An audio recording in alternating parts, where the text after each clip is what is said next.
মানসুর ইবনে আম্মার বর্ণনা করেন, আমার একজন বন্ধু ছিল যে জীবনে অনেক গুনাহ করেছিল, নিজের উপর জুলুম করেছিল, নিজের উপর অবিচার করেছিল। অতঃপর সে আল্লাহ তাআলার কাছে তাওবা করে।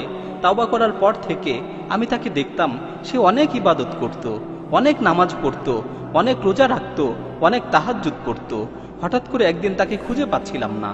আমি তার খোঁজে তার বাড়িতে গেলাম। আমি দরজায় গিয়ে আওয়াজ দিলাম, ভিতর থেকে তার মেয়ে বের হয়ে আসলো।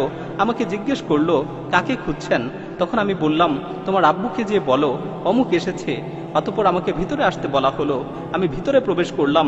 আমি দেখলাম সে বাড়ির মাঝখানে শুয়ে আছে। তার চেহারা বিকৃত হয়ে গেছে, তার চোখগুলো বড় বড় হয়ে গেছে। তখন আমি তার এই অবস্থা দেখে বললাম, হে আমার ভাই, আমার ভয় হচ্ছে। হে আমার ভাই, তোমার এই অবস্থা দেখে আমার ভয় হচ্ছে। তুমি বেশি বেশি করে লা ইলাহা ইল্লাল্লাহ বলতে থাকো। এ কথা শুনে সে অনেক কষ্ট করে আমার দিকে তাকালো, অতঃপর বেহুশ হয়ে গেল। যখন তার হুঁশ ফিরে আসলো, আমি তাকে দ্বিতীয়বার আবারও বললাম, হে ভাই, বেশি বেশি করে লা ইলাহা ইল্লাল্লাহ বলতে থাকো। সে আবারও বেহুশ হয়ে গেল। যখন তার হুঁশ ফিরে আসলো, আমি তৃতীয়বার আবারও বললাম, হে ভাই, বেশি বেশি করে লা ইলাহা ইল্লাল্লাহ বলতে থাকো। সে চোখ খুলল, আমার দিকে কিছুক্ষণ তাকিয়ে রইল, চোখের পানি ছেড়ে দিয়ে বলল, হে ভাই মানসুর, আমার মাঝে আর এই কালেমার মাঝে প্রাচীর তৈরি করে দেয়া হয়েছে। আমি ইচ্ছা করলেও এই কালেমা পাঠ করতে পারছি না।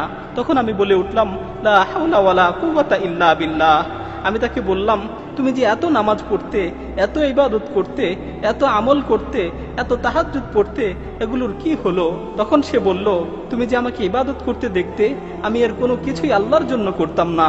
আমি আমার সকল ইবাদত, আমি আমার সকল আমল এগুলো মানুষদের দেখানোর জন্য করতাম।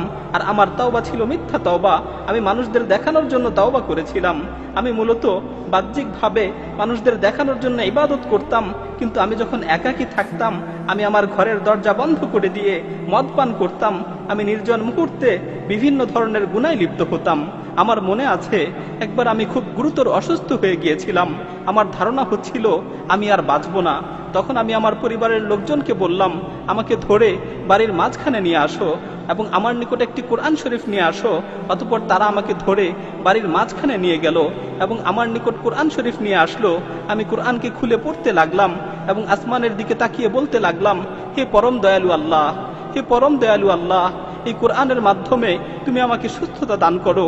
আমি তোমার সাথে ওয়াদা করছি, আমি তোমার সাথে প্রতিজ্ঞাবদ্ধ হচ্ছি, আমি আর কোনোদিন গুনাহ করব না, আমি আর কোনোদিন গুনার দিকে পা বাড়াবো না। আল্লাহ তাআলা আমাকে সুস্থতা দান করলেন। যখন আমি সুস্থ হলাম, তখন আমি আগের মতোই আবারও গুনায় লিপ্ত হলাম। প্রতিনিয়ত গুনাহ করতে থাকলাম। আল্লাহর সাথে কৃত ওয়াদার কথা একেবারেই ভুলে গেলাম। এভাবে গুনাহ করতে করতে বেশ কিছুদিন অতিবাহিত হয়ে গেল। এভাবে আল্লাহর নাফরমানি করতে করতে বেশ কিছুদিন অতিবাহিত হয়ে গেল। অতঃপর আমি দ্বিতীয়বার আবারও অসুস্থ হয়ে পড়লাম। আমি কঠিন রোগে আক্রান্ত হলাম। আমার আবারও মনে হচ্ছিল যে আমি আর বাঁচব না, আমি আর পৃথিবীতে থাকতে পারবো না। তখন আমি আমার পরিবারকে আবারও বললাম, তোমরা আমাকে উঠানে নিয়ে চলো, আমার কাছে কোরআন নিয়ে আসো। আমি প্রথমবারের মতো দ্বিতীয়বার আবারও প্রার্থনা করলাম। আমি আবারও আকাশের দিকে দুহাত তুলে বললাম, হে আমার প্রতিপালক, হে আমার প্রতিপালক, হে পরওয়ারদিগার, এই কোরআনের মাধ্যমে তুমি আমাকে সুস্থতা দান করো। আল্লাহ তাআলা আমার ডাকে আবারও সাড়া দিলেন, আমাকে রোগ থেকে মুক্তি দিলেন। আমি আবারও অঙ্গীকার করলাম যে আমি আর কখনোই গুনাহ করব না, আমি আর কখনোই গুনার দিকে পা বাড়াবো না। কিন্তু দ্বিতীয়বারেও আমি আমার অঙ্গীকারের কথা আবারও ভুলে গেলাম। আমি আবারও গুনায় নিমজ্জিত হলাম। আমি আবারও গুনার সমুদ্রে হাবুডুবু খেতে লাগলাম। এভাবে বেশ কিছুদিন অতিবাহিত হয়ে গেল। এরপর আমি তৃতীয়বার আবারও অসুস্থ হয়ে পড়লাম, যা তুমি এখন দেখতে পাচ্ছ। অতঃপর আমি আমার স্ত্রীকে বললাম, আমাকে উঠানে নিয়ে চলো, আমার কাছে কোরআন নিয়ে আসো। তারা আমাকে উঠানে নিয়ে গেল, আমার কাছে কোরআন নিয়ে আসলো। অতঃপর এবার যখন আমি তিলাওয়াত করার জন্য কোরআনকে খুললাম, আমি দেখতে পেলাম কোরআনের সমস্ত পৃষ্ঠাগুলো সাদা হয়ে গেছে। পুরো কোরআনের মাঝে একটি অক্ষরও আমার চোখে পড়ল না। আমি বুঝতে পারলাম আসমান ও জমিনের অধিপতি আল্লাহ সুবহানাহু ওয়া তাআলা আমার উপর রাগান্বিত হয়েছেন। আসমান ও জমিনের অধিপতি আল্লাহ সুবহানাহু ওয়া তাআলা আমার উপর ক্রোধান্বিত হয়েছেন, কারণ আমি বহুবার তার সাথে ওয়াদা করেছি, বহুবার ওয়াদা ভঙ্গ করেছি। আমি বহুবার তার কাছে তাওবা করেছি, বহুবার তাওবা ভঙ্গ করেছি। তিনি আমাকে অনেকবার সুযোগ দিয়েছেন, কিন্তু আমি বারবার এই সুযোগের অপব্যবহার করেছি। আমি বুঝতে পারলাম যে আল্লাহ তাআলা আমার উপর রাগান্বিত হয়েছেন। তাই আমি আসমানের দিকে হাত তুলে বললাম, হে আল্লাহ, আমাকে এই বিপদ থেকে মুক্তি দাও। হে আল্লাহ, আমাকে এই বিপদ থেকে রক্ষা করো, আমাকে এই বিপদ থেকে উদ্ধার করো। আমি যখন এই কথাগুলো শেষ করলাম, আমি শুনতে পেলাম কেমন যেন আসমান থেকে আমাকে লক্ষ্য করে বলা হচ্ছে, তুমি যখন বিপদে পড়ো তখনই আমার কাছে আসো, আর যখন বিপদ শেষ হয়ে যায় তখন আবারও গুনায় লিপ্ত হও।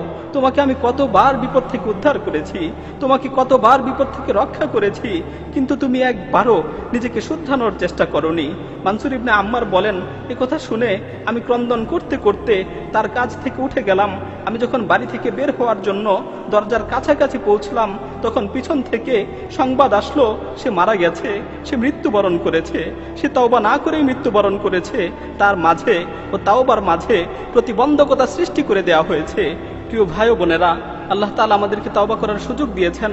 আল্লাহ তাআলা আমাদের ডাক দিয়ে বলছেন, ইয়া আইয়ুহাল্লাযীনা আমানু তুবু ইলাল্লাহি তাওবাতান নাসুহা আসা রাব্বুকুম আন ইউকাফফিরা আনকুম সাইয়্যাতিকুম ওয়া ইউদখিলাকুম জান্নাতিন তাজরি মিন তাহতিহাল আনহার। হে ঈমানদারগণ, তোমরা একনিষ্ঠভাবে আল্লাহর নিকট তওবা করো। হে ঈমানদারগণ, তোমরা একনিষ্ঠভাবে আল্লাহ তাআলার নিকট তওবা করো। আল্লাহ তাআলা অবশ্যই তোমাদের গুনাহগুলোকে ক্ষমা করে দিবেন এবং তোমাদেরকে জান্নাতে প্রবেশ করাবেন, যার তলদেশ দিয়ে নহরসমূহ প্রবাহিত হয়। আল্লাহ তাআলা আমাদেরকে তওবা করার সুযোগ দিয়েছেন, কিন্তু আমরা এই সুযোগকে অবমূল্যায়ন করছি।